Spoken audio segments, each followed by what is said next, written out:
Hey guys, welcome back to TechNewsDay. Back in 2004, some nerd at Harvard created a website that allowed students at his university to set up profiles, add photos and information about themselves on a timeline known as a wall, make posts to their friends' walls, and form groups. It wasn't unlike existing social sites like Friendster or MySpace, but the fact that it was exclusive to Harvard students and then later to specific universities who were deemed worthy of their own Facebook network, that made it immediately more classy than the shitholes that those other social networks were quickly becoming. Now, fast forward 13 years though, and that nerd, Mark Zuckerberg, is the 5th richest person on Earth. His website, Facebook, is the 3rd most visited on Earth besides Google.com and YouTube.com, and it has 2 billion active monthly users. It's not just college kids using it. Mom, dad, grandma, grandpa, they're all on the Facebooks.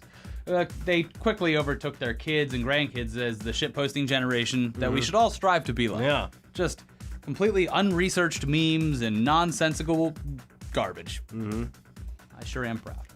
Around 80% of Americans who have access to the internet, they're on Facebook, willingly offering up information about themselves that made the site into an advertising goldmine. Yeah, so in traditional advertising, back in the good old days, a brand like, say, Activision, they figure out their target demographic for the new Call of Duty game. 18 to 34-year-old male gamers. Yeah. And then they figure out the best places that those people's eyes are going to be already looking. Let's say a show like South Park. It's a good fit, but it's still a bit of a clumsy numbers game based on market research. With sites like Facebook, though, advertisers can be way more precise. Activision can target specific groups like people who like the movie Saving Private Ryan in ready-made groups created by Facebook's AI, and they can get a whole lot more bang for their buck. This is why Mark Zuckerberg is the 5th richest man on Earth. And while nobody likes being advertised to, Facebook's ad system, it isn't inherently evil.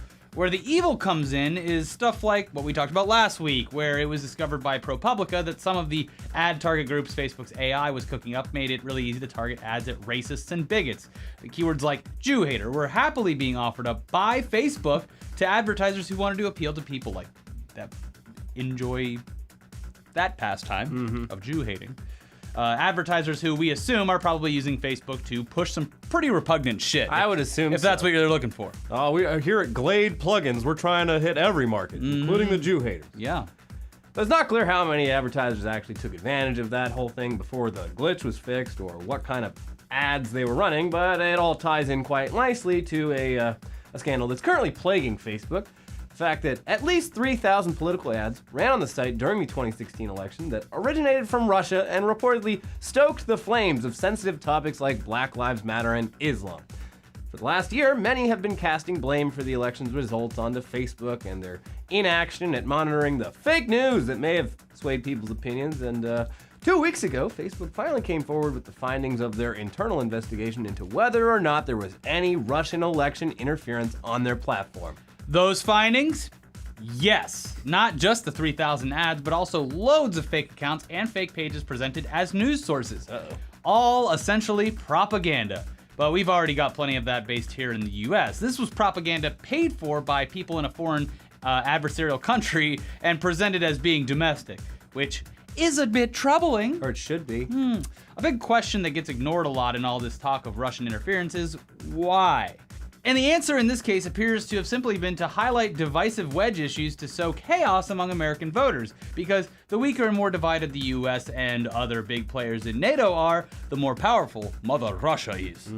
It's not a new thing either. Russian political analyst Alexander Dugin, he published his book Foundations of Geopolitics way back in 1997, and the book is said to be still quite popular within Russia's intelligence and military.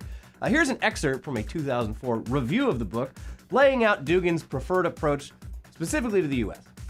Within the United States itself, there is a need for the Russian special services and their allies to provoke all forms of instability and separatism within the borders of the United States. It is possible to make use of the political forces of Afro-American races. It is especially important, Dugin adds, to introduce geopolitical disorder into internal American activity, encouraging all kinds of separatism and ethnic, social, and racial conflicts, actively supporting all dissident movements, extremist, racist, and sectarian groups, thus destabilizing internal political processes in the US. It would also make sense simultaneously to support isolationist tendencies in American politics. Wow! Strange! There's, of course, varying accounts of just how much influence Dugin and his book actually have on Russia's foreign policy, but At the very least, you gotta admit he made a pretty chilling and accurate prediction of where political discourse in the US would be today, a full 20 years ago. Wow. But the approach actually goes back even farther to the Soviet days when Soviet intelligence, presenting themselves as real blue jean wearing Americans, bought up ads in newspapers promoting various fringe activist causes in order to stir up whatever social chaos they could. It was unclear how effective any of it was, but it definitely happened. The CIA did similar things as well in the Cold War all over the world because, again, a unified enemy is a lot more dangerous than an enemy in social disarray. So back to those Facebook ads. The total amount spent on the advertisements by Russians was $100,000, which really is not a lot compared to traditional advertising. In just one fucking movie, they'll spend $10 million or something. Also what they're admitting at this point in time. That is another thing. Yeah. So one of the reasons Facebook advertising has been so successful is how much bang for your buck that you can get. Mm-hmm. The Washington Post spoke to Dennis Yu of the digital marketing firm Blitzmetrics.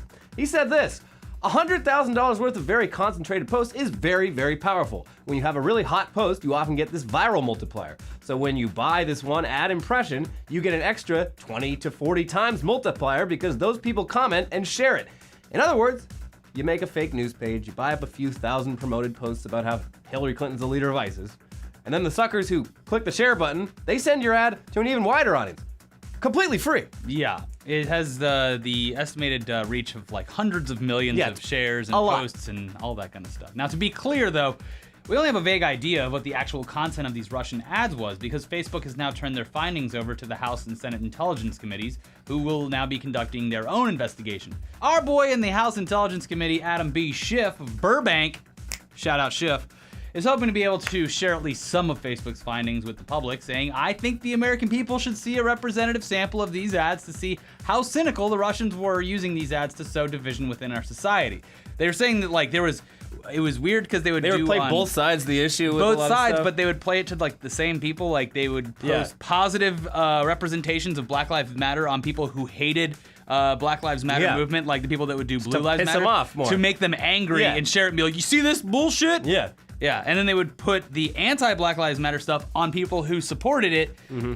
It was all over the place. So, and they also and this happened on Twitter too, because Twitter is wrapped up in this too. Twitter's whole thing was a much bigger bot problem. That's a whole separate thing. But I mean, the thing with Facebook is, again, we don't know the specifics of this because it's still under investigation. They haven't revealed their findings. They will though. But they said the geographic targeting of a lot of it was. Oh, Michigan, Wisconsin, it was all the swing states. All the swing states in like very specific districts. I mean, it's like, why are these guys still talking about this Russia investigation? I haven't heard a word about it. Trump said Comey wasn't investigating him. Case closed. No, Comey's not. You're right about that. Yeah, that's true. You are right about that. Though an important thing to make clear. Mueller time. Yeah, it's Mueller time. The important thing to make clear is that it's unlikely that Facebook actually did anything necessarily illegal here. They certainly look real bad. Oh, bad optics? Very bad optics. Yeah. But the big problem that allowed any of this to happen stems from the U.S. Federal Election Commission just completely dropping the ball on regulating online political advertising for a decade. With TV, radio, and print ads, you always see and hear the paid for by whatever. Super PAC. Paid for by shivvies who eat Americans for Patriotism Super PAC. Yeah, I mean, it's usually really vague, but you can still, like, there's a paper trail, you can look into it. But the internet has largely remained the Wild West. Last week, former FEC chair Ann Ravel, she wrote an article on Politico where she describes, while at her job, repeatedly pushing for laws requiring financial disclosures in online political ads, and each time she was met with the response that, I don't know, feels like we'd be undermining the First Amendment. Regulation's bad, right? But we already do it with TV. Nah, I don't know. Regulation's bad. I mean, once you put some regulations down, it's really hard to undo them. I mean, look at the mess we're in with Obamacare. Am I right? Anyway, she wrote this. Not only was it taboo to suggest that the FEC adapt to the times, the commission was barely interested in enforcing rules already in place. In one instance, Republican commissioners had blocked enforcement of a law that explicitly prohibits foreign interference in U.S. elections, despite clear evidence that foreign nationals had spent large sums of money to influence a California ballot measure. Next, they blocked attempts to strengthen FEC regulations to protect the integrity of our political process when there is evidence of foreign contributions. This intransigence in the face of open interference by foreign nationals might as well have been a giant neon sign announcing to hostile actors worldwide that there would be no consequence for illegally meddling in American elections. Of the icing. Yeah. Yeah. So they knew for a long time that this could one day be a problem, and they just didn't fucking do anything about it. What do you want us to do? Regulation's bad, remember? #ad. Yeah. Facebook, along with Twitter, they're likely going to be called before the Senate Intelligence Committee within the next few weeks. But for their part, Facebook has already publicized some loose sense of what their plan is going forward. Oh, is that their YouTube conspiracy documentary that they put out? Loose Sense? Yeah.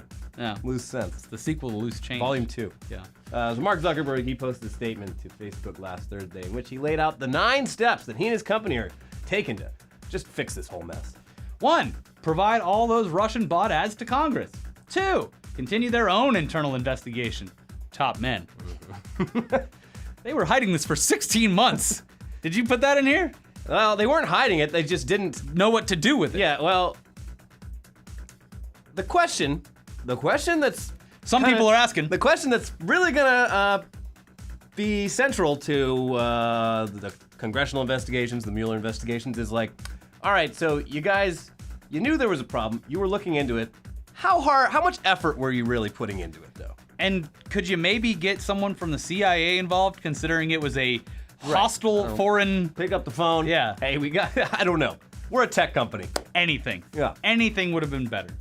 Anyways, back to that. They're doing their own internal investigation. Yeah, that one is important because while the timing of their disclosure seems really bad, especially after denying any evidence up until this point, turns out that, yep, they've been actually working loosely with law enforcement behind the scenes for about a year on finding any evidence of Russian interference, and just simply weren't able to find much until these past few months.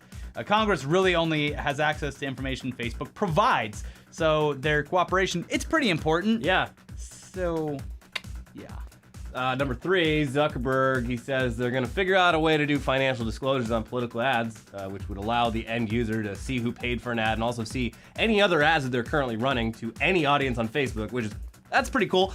Very few people are going to click on it, but it would be a good feature to have. You know what? It should be unintrusive, but I think every ad should say who's paying for it. Yes, I agree. Call me a fucking liberal pussy, but I think if you see an ad on Facebook, you should know it's an If ad. we have to put a fucking giant banner on top of like everything. We have it so bad compared to like every other fucking entertainment industry. We do. It sucks. So yeah, Why don't you fuck leave YouTubers alone and focus on these Facebook Russians? Yeah. Anyway, number 4, Facebook, they're going to strengthen their ad review process for political ads. This one's really vague because Zuckerberg, he immediately reminds everyone that the system is automated. Yeah. And pretty much anything you submit is going to get through, but it sounds like users will be able to report advertisements for violating community guidelines. That can get the advertisers banned. They're going to take it more seriously. Well, that's another whole can of worms because then you're going to get people reporting it just because like they don't false flagging and shit. don't agree with it. Yeah. Yeah. I've been trying to take the word machinima off of our Facebook fan page for 3 years. Can't do it. Can't do it. It's a tattoo. Yeah. 5. They're going to hire at least 250 new employees to focus on security and election integrity. 6. Okay. They're going to work more closely and be more open with election commissions around the world and let them know when they detect any funny business. Okay, that's cool, thanks. 7. They're going to increase the sharing of information with other tech and security companies because the entity trying to abuse Facebook is probably doing the same thing on other platforms as well, and that's kind of been proven by the fact that bots infiltrated Twitter, and Twitter is working with the intelligence committees to figure all that out. But they're our competition. Yeah. We should never say a word to Twitter. Yeah. It's like when you get there was a meme going around for a while where like you have to solve the CAPTCHA thing by identifying things. It's like, what am I teaching the AI right now? That's what it is. You're teaching... Please identify the Muslims in all these blocks. 8. Working proactively to strengthen the democratic process, which seems to mean improving their anti-bullying systems to include political harassment and improve their ballot information tools to help users better understand their elections. And then number 9, the last one, no big surprise. They vowed last week before the election to keep a very close eye on this past weekend's German election, saying that they'd actually been doing so for a while, and they're still looking into any specific correlations to what went down in the U.S. Yeah. They say they found none so far, but given how fucking long it took to find any concrete evidence about the 2016 election, they've probably got a lot more digging to do. Maybe don't call it off yet. You know what's fun? Is that there's a perfect test case for Facebook all the time. Yeah. There are regional and state and government elections. People are always voting. All the time. Yeah. So maybe, just maybe, if you went around to specific areas and just checked to see what ads were being run in that district or at any point in time, after 100 or so, you should probably have a pretty good idea of how it's working. The whole reason you're this successful is because you have access to all this information. Yeah, it's data mining. You have it all there. Yeah. And they're using your tools that you provide. Yeah. Anyway, this all sounds like a decent plan moving forward, but the fact that it took them so long to get to this point, not a good look, bad optics. It's kind of like cleaning up your room like right before your parents get home from being Sweeping away everything for the under the weekend. rug. Like, oh yeah, nothing to see here. Yeah. Congress, they're going to be very fucking critical of how much effort Facebook actually put into their internal investigation and, whether they should have reached out much sooner. Yeah. It's not confirmed, but sources say that Obama himself, in his last month as a president, pulled Zuckerberg aside at some event and was like, "Buddy, you got to do problem. something about this. Yeah. This is not going away." Yeah. So it's like your parents were away for the weekend, and you definitely smoked pot in your room. There's no evidence left. You smoked it all. It's gone. It doesn't exist anymore. Mm-hmm. But your parents, they got fresh noses. They walk in and they're like, "Pretty sure you smoked pot in here." Well, you can't prove it. I mean, I'm smelling it. Nah. I don't know. Maybe a skunk. Yeah, maybe it was that. I don't know. Anyway, it's time to pay the bills.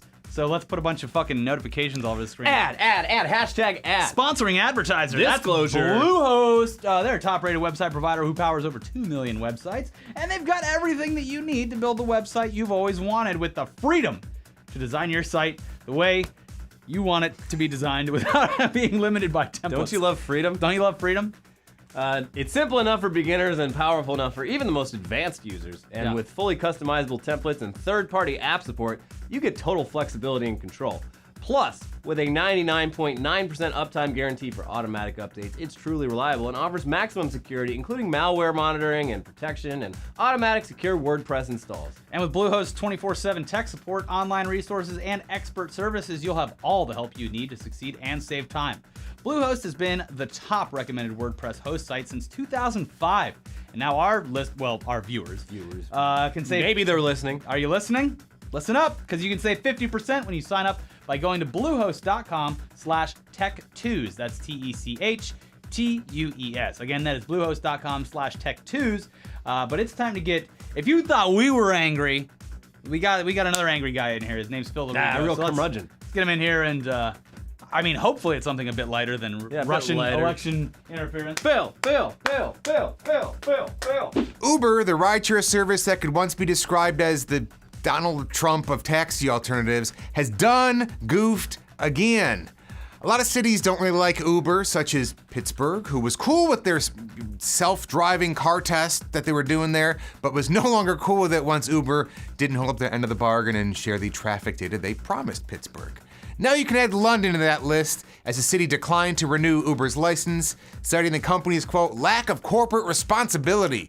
This all sounds perfectly in line with the culture former Uber CEO Travis Kalanick fostered at the company. Uber fired back and is rallying the people of London to get the rideshare back, helping them defend their right to ride in not taxis and keep the jobs of a lot of Londoners. How do they plan on accomplishing this feat? By doing the closest thing there is to entering a real-world cheat code.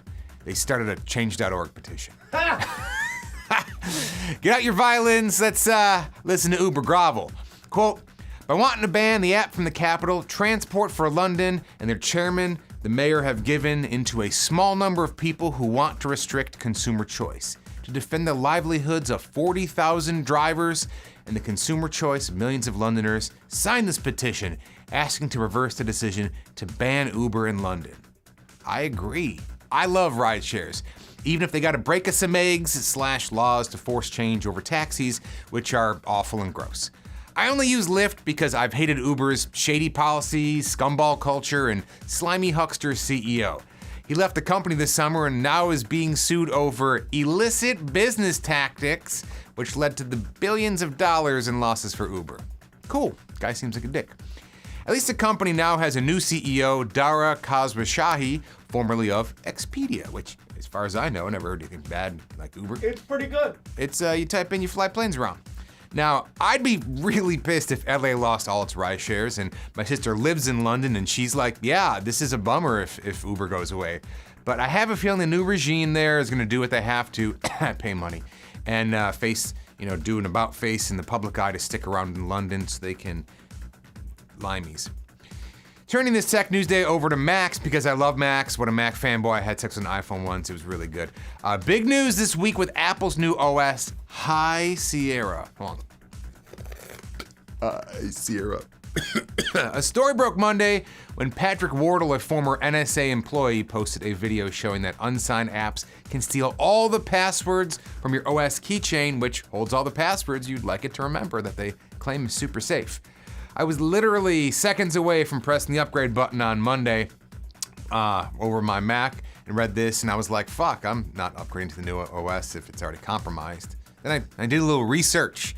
All the news outlets were like, oh, this sucks for Apple. Their new OS is pwned the day it comes out. But turns out the exploit affects older versions of the OS as well, so even if I don't upgrade, I'm affected. So it's worse than we all thought. How do I know this? The fucking hacker who found the exploit said so. All the news outlets, they quietly updated their stories, just kind of did like a little update because it's way less sexy if a lot of Mac OS versions are affected, not just the new one. Then the hacker released a statement saying, quote, I think everyone should update. There's a lot of good built-in security features. This attack works on older versions of Mac OS as well. There's no reason for the people not to upgrade. I don't know, that sounds like a giant trap if you ask me. He's like, just wait. So what did Apple have to say about all this? Well, they haven't released a patch yet, which is, come on guys, but they said, quote, Mac OS is designed to be secure by default. And Gatekeeper warns users against installing unsigned apps, like the one shown in this proof of concept, and prevents them from launching the app without explicit approval. We encourage users to download software only from trusted sources like the Mac App Store, and to pay careful attention to security dialogues that Mac OS presents. So the short version here is that this is as bad as any other exploit, but the news was dropped the same way that the OS dropped, which turns out all the versions are affected, not just the new one. So how can you protect yourself if you have a Mac? Don't run unsigned apps until the OS is patched. Or get a PC. The master race was waiting for that. They were just sitting in the back like, fuck you, Mac people. You know what? That's a rat fact. I will build my PC. I'm gonna build a PC. I command you to argue in the comments and battle it out down there. Holy shit, our AC's broken and it's very hot. Yeah, it's real hot. Let's get this over with. Too hot for a lot of news. Thank you, Phil. Yeah. Guys, that's our show this week. It's just a real focused one. And thanks again to this week's sponsoring advertiser, Bluehost. They are a top-rated website provider that powers over 2 million websites. They've got everything you need to build the website you've always wanted, and they give you the freedom to design your website your way. Freedom. Without being limited by templates. It's simple enough for beginners and powerful enough for the most advanced users. And with Bluehost 24/7 tech support, online resources, and expert services, you'll have all the help you need to succeed and save time. Bluehost says that they're the best tool to build, host, and manage your website, and now our viewers can get 50% off. It's a Bluehost special. Get 50% off when you sign up at Bluehost.com. Get it on a little plate. Yeah. Bluehost.com/tech2s. That's TECHTUES. That is Bluehost.com/tech2s. Watch our other shows because we did a damn episode about that. Yeah, and I think we managed to get through this entire. This is the first time we've gotten through an episode just completely related to the 2016 election without saying the word Trump. I don't know, he might have. We might have, I don't know. But if you missed that, we got a whole video on this NFL. He wants bullshit. to have sex with that flag. It's a beautiful flag. Who can blame him? It's a lot more. It's blowing a big beautiful flag, BBF. I think the thing is like you look at other people's flags and you're like, all right, yeah, it's a bunch of blocks and colors. Cool. But we got stars, stripes, it's all over the place. Gold tassels hanging off of it. Can we get a marijuana leaf like the Canadian flag? Yeah, he loves the flag. Bye. Bye.